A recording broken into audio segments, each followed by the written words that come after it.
ఎంత దారుణం అంటే అసలు ఆ వీడియోలు చూస్తూ ఉంటే సోషల్ మీడియాలో వైరల్ అవుతా ఉన్న వీడియోలు చూస్తూ ఉంటే ఆశ్చర్యం కలిగిస్తూ ఉంది. అసలు ఇటువంటి పరిపాలన, ఇటువంటి పరిస్థితి ఎప్పుడు కూడా చూడలే.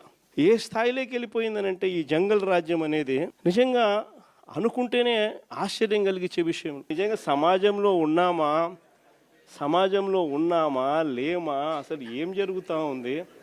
జంగల్ రాజ్యం అంటే ఇది కాకపోతే ఇంక ఏ రాజ్యం ఇది అని చెప్పి ఆశ్చర్యం కలిగించే విషయాలు. నిజంగా ఈ బరితెగింపు అన్నది, ఈ విచ్చలవిడితనం అన్నది నిజంగా ఏ స్థాయికి వెళ్ళిపోయిందనంటే చంద్రబాబు నాయుడు గారి ఎమ్మెల్యేలు, చంద్రబాబు నాయుడు గారికి సంబంధించిన వాళ్ళంతా ఏ స్థాయిలోకి వెళ్ళిపోయినారంటే కోడూరు ఎమ్మెల్యే ఆరవ శ్రీధర్, అదే మనిషేనా అసలు ఇది ఎమ్మెల్యేనా అని అనిపిస్తుంది నాకు. అసలు ఈ అరవ శ్రీధర్ అనేవాడు ప్రభుత్వ ఉద్యోగి అయిన ఒక అమ్మాయిని భయపెట్టి, బెదిరించి, రేపు చేసి, హెరాస్ చేసి, స్వయంగా ఆ అమ్మాయి తనకు జరిగిన అన్యాయాన్ని కూడా ఏకంగా సాక్ష్యాలు, ఆధారాలతో సహా బయటపెట్టింది. ఆముదాల వలస ఎమ్మెల్యే ఇంకోడు కూన రవికుమార్. ఈయన గారి వేధింపులు భరించలేక గవర్నమెంట్ స్కూల్ ప్రిన్సిపల్ ఆత్మహత్యా యత్నం చేసుకుంటే ఇప్పటి వరకు చర్యలు లేవు. సతివీడు ఎమ్మెల్యే కోనేటి ఆదిమూలం ఒక మహిళను బలాత్కారం చేసిన చివరికి ఆ అధికారిని ఉపయోగించి ఆ కేసునే క్లోజ్ చేయించుకుంటారు. అది ఎంత దారుణంగా జరుగుతుందనంటే ఇంకొకడు మంత్రి సంధ్యారాణి పిఏ ఇంకొకడు తనను లైంగికంగా వేధిస్తున్నాడని మరొక ప్రభుత్వ ఉద్యోగి అయిన మహిళ ఫిర్యాదు చేస్తే అతన్ని వదిలేసి ఫిర్యాదు చేసిన ఆయమను జైల్లో పెడతారు. ఆయమ మీద కేసు. ఇంకోడు గుంటూరు ఈస్ట్ ఎమ్మెల్యే నజీర్ ఇంకోడు. ఈ మనిషి అశ్లీల వీడియోలు కూడా ఆయనతో మాట్లాడుతున్నాడు, ఈడు అశ్లీల వీడియోలు చూస్తూ ఉన్నాడు, ఈడు అశ్లీలంగా చేస్తూ. అసలు వీళ్ళు ఎవడు అసలు ఏ ప్రపంచంలో ఉండవు. ఇంకోడు మంత్రి వాసంశెట్టి సుభాష్ ఇంకొకడు. ఏకంగా అశ్లీల డ్యాన్సులు చేస్తూ ఏకంగా చిందులేస్తానంటారు. అశ్లీల డ్యాన్సులు చేస్తూ ఏకంగా స్టేజ్ ఎక్కి చిందులేస్తాడు మంత్రి. అసలు నాకు ఆశ్చర్యంగా ఉంది. అసలు జంగల్ రాజ్యం అని అంటే ఇంకా వేరే పేరు ఏమైనా ఉంటుందా ఈ ప్రభుత్వంలో జరుగుతూ ఉన్న పనులకు?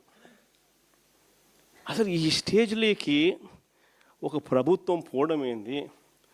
దగ్గరుండి ఇట్లా టోళ్ళని తీసుకొని పోయి ఇన్సిడెంట్ జరిగితే భయము భక్తి లేకపోకుండా మరుసటి రోజు జైల్లో పెట్టాల్సిన వాళ్ళందరినీ జైలు అనేది ఎలా ఉంటుందో చూపించాల్సింది పోయి, ఇలాంటిది ఏదైనా చేయాలంటే బొలులో భయం అనేది ఎలా ఉంటుందో చూపించాల్సింది పోయి వీళ్ళందరినీ ప్రోత్సహిస్తాడు ఎవడు? వీళ్ళందరినీ ప్రోత్సహిస్తూ ఉండేది వీళ్ళు. సాక్షాత్తు దగ్గరుండి చంద్రబాబు నాయుడు, ఆయన కొడుకు, ఆయన ప్రభుత్వం. నిజంగా ఇలాంటి పాలనలో మనం ఉన్నాము, ఇలాంటి రాష్ట్రంలో మనం ఉన్నాము అని నిజంగా జంగల్ రాజ్యం అని అంటే ఇదే. విచ్చలవిడి అవినీతి కనిపిస్తూ ఉంది. ఎమ్మెల్యేల దగ్గర నుంచి, మంత్రుల దగ్గర నుంచి విచ్చలవిడితనం కనిపిస్తూ ఉంది.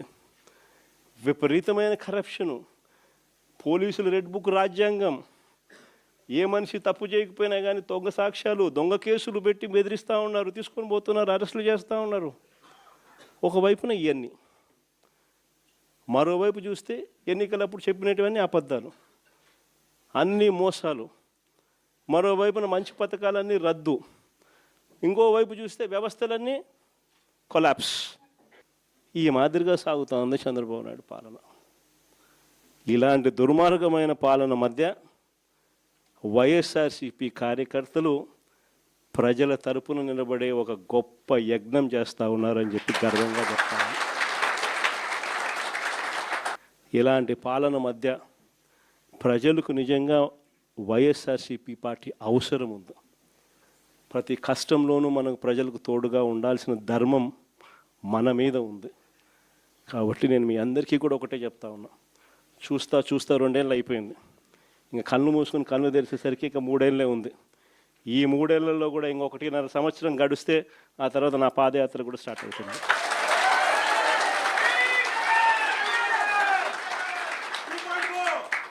ఒకసారి నా పాదయాత్ర కూడా స్టార్ట్ అయిందంటే ఆ తర్వాత మరో 1.5 సంవత్సరం పూర్తిగా ఇంకా ప్రజల్లోనే దాదాపుగా 150 నియోజకవర్గాల పైచిలకే తిరుగుతాం, ప్రజల్లోనే ఉంటాం. ప్రతి మూడో రోజు ఏదో ఒక నియోజకవర్గం నుంచి కాన్స్టిట్యున్సీలో ప్రజల ఉప్పెనను చూపిస్తూ పబ్లిక్ మీటింగ్లో ప్రజా సమస్యలను లేవనెత్తు చంద్రబాబు నాయుడు కడిగేస్తూ పోతూ ఉంటాం. కాబట్టి మీ అందరికీ కూడా నేను ఒకటే చెప్తా ఉన్నా, మీ అందరూ కూడా చినిమిల్ నాయుడు అని ఉన్నాడు, పాపం సౌమ్యుడు, ఏమన్నా చెప్పు సౌమ్యుడు అని చెప్పి మాత్రం అనాల్సింది. నేను ఒకటి చెప్తా ఉన్నా, మీరంతా కలిసికట్టుగా ఒకటి కావాల్సిన అవసరం ఉంది. చంద్రబాబు నాయుడు గారు సాగిస్తూ ఉన్న ఈ పాలనను ప్రతి ఇంట్లోనూ చర్చనీయాంశంగా జరిగించాల్సిన అవసరం ఉంది. ఈ పాలన ఎంత అన్యాయంగా ఉంది అనేది ప్రతి ఇంట్లో చర్చ జరగాలి. మన ప్రభుత్వ పాలనకు ఈ ప్రభుత్వానికి మధ్య తేడా ఎంతుంది అన్నది ప్రతి ఇంట్లో కూడా చర్చనీయాంశంగా మార్చాలి. అలా మారుస్తూ మనం ప్రతి గ్రామంలోనూ మన అనుబంధ విభాగాలు ఏదైతే మనం వేసుకుంటూ పోతున్నామో వాటి మీద పూర్తి ధ్యాస పెట్టండి. అనుబంధ విభాగాలు అన్నది మన క్యాడర్ ఏదైతే ఉందో వాటిని అన్నిటినీ స్ట్రీమ్లైన్ చేయాలి. వాటన్నిటినీ కూడా ఒక ఆర్గనైజ్డ్ సెక్టర్ కింద తీసుకొని రావాలి. తీసుకొని వచ్చి ప్రతి ఇంట్లోనూ ఈ చర్చనీయాంశం అయ్యేట్టుగా ఈ కార్యక్రమాలన్నీ చేస్తూ చంద్రబాబు నాయుడు గారు చేస్తూ ఉన్న అన్యాయాలకు ప్రజలకు తోడుగా నిలబడే కార్యక్రమం మనం చేయాల్సిందే. ఇది మనం చేద్దాం. నేను మీకు హామీ ఇస్తా ఉన్నా, జగన్ 2.0లో మాత్రం ఖచ్చితంగా మీ అందరికీ నేను హామీ ఇస్తా ఉన్నా, కార్యకర్తలదే ప్రథమ స్థానం అవుతుంది. కార్యకర్తల ద్వారానే ప్రజలకు చంద్రబాబు నాయుడుకు మన పాలనకు మధ్య తేడా చూపిస్తూ మంచి జరిగించే కార్యక్రమం కూడా జరుగుతుంది. మంచి చేయాలి అని చెప్పి ఒక నాయకుడిగా తపన ఉన్నప్పుడు పాలన ఎలా ఉంటుంది అన్నదానికి నిదర్శనం మన పాలన అయితే, పాలకుడు అనేవాడు అధ్వానంగా ఉంటే చెయ్యాలనే చిత్తశుద్ధి లేకపోతే పాలన ఎలా ఉంటుంది అన్నదానికి చంద్రబాబు నాయుడు గారి పాలన అద్దం పడుతుంది. భీమవరం నియోజకవర్గం నుంచి